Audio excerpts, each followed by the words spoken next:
میرا سوال یہ ہے کہ اکثر انسان جب کسی مشکل صورتحال میں ہوتا ہے، جب اس پر مشکل آتی ہے تو خاص میرے ساتھ ایسا ہوتا ہے کہ اس صورتحال میں ایک شک سی کیفیت پیدا ہوتی ہے کہ میں جس ذات کو پکار رہا ہوں کیا وہ ذات موجود بھی ہے یا نہیں، میں جس ذات سے دعا کرنا چاہ رہا ہوں.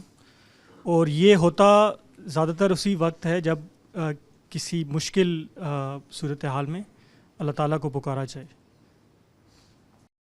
یہ اچھے حالات میں جب اللہ کی نعمتیں حاصل ہوتی ہیں، اس کی عنایتوں سے انسان بہرہ یاب ہوتا ہے، اس وقت اس کو پکارنے کی عادت ڈالی ہے. جب آپ شکر گزاری کے لیے بار بار اللہ کی بارگاہ میں حاضر ہوں گے اور شکر گزاری کا حق ادا کریں گے تو پھر اللہ تعالیٰ اس کے صلے میں مصیبت کے موقع پر اس تشکیک سے نجات دے دیتے ہیں. بعض چیزیں ایسی ہیں جو ہم اپنے وقت پر نہیں کرتے، جب وہ بے وقت کی جاتی ہیں تو وہ اپنے ساتھ شیاطین کو بھی لے آتی ہیں. تو یہی صورتحال بارہا ان لوگوں کے ساتھ ہوتی ہے کہ عام حالات میں نہ خدا یاد ہے، نہ کبھی شکر گزاری کے جذبات کے ساتھ اس کو پکارنے کی ضرورت محسوس کی ہے. اس نے بلایا ہے جن چیزوں کی طرف ان پر بھی کوئی توجہ نہیں ہے. اس کی کتاب کے ساتھ بھی کبھی کوئی زندہ تعلق پیدا نہیں کیا. اب مصیبت آ گئی، تکلیف آ گئی تو وہ چیز ہی پیدا نہیں ہوئی ہوتی جو اس وقت پابر جا رکھے. چنانچہ پھر انسان پر اوہام کا حملہ ہو جاتا ہے. تو اس سے اللہ کی پناہ مانگنی چاہیے. عام زندگی میں شکر گزاری کے ساتھ اپنے رب سے ایک زندہ تعلق پیدا کرنے کی صحیح کریں، انشاءاللہ یہ معاملہ ٹھیک ہو جائے گا.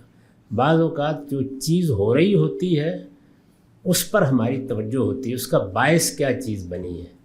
یہ میرے بالکل سامنے کی بات ہے. کسی نے مولانا سید ابواللہ صاحب مودودی سے ایک مجلس میں یہ پوچھا کہ میں بد نظری میں مبتلا ہوتا ہوں. تو مولانا نے فرمایا کہ پھر کبھی نماز میں حلاوت ملے گی اس کی توقع بھی نہ کریں.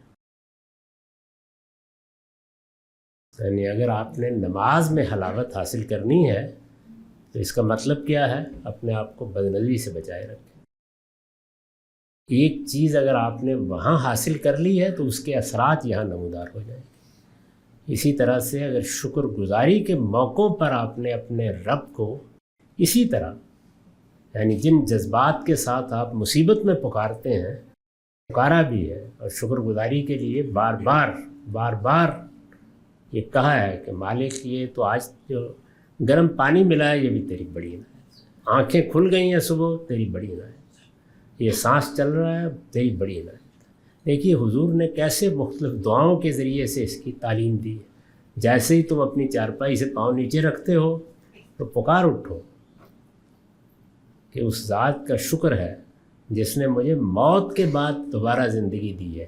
اور دیکھیے اس کے فوراً بعد کہا وَإِلَيْهِ النُّشُورُ، ایک دن ایسے ہی میں قبر سے بھی اٹھ کھڑا ہوں. تو اس طرح آپ اپنے رب کو یاد کرتے رہیں. میں بھی دعا گو رہوں گا، آپ بھی اپنے لیے دعا کیا کریں، پھر مصیبت کے موقع پہ اوہام نہیں آئے گا.